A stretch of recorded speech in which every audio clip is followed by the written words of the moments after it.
మనం యుఎస్ లో ఉంటూ యూపిక్ స్ట్రాబెర్రీస్, బ్లాక్ బెర్రీస్ అవన్నీ చేసాం కదా ఇప్పటి వరకు.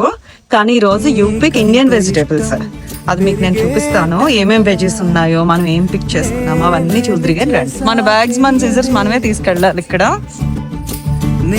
నీకు సొంతం అనిపించేంతలా ఏ మేలు చేసా తెలుపవే, అసలొక ఆచూకి బదలవే నా పైకి. ఈ పచ్చి దోసకాయలు కోసుకుని మనం రేపు ఆవకాయ పెట్టుకుందాం. కొండలేదుకి ఎప్పుడో నిన్ను చూసే రోజు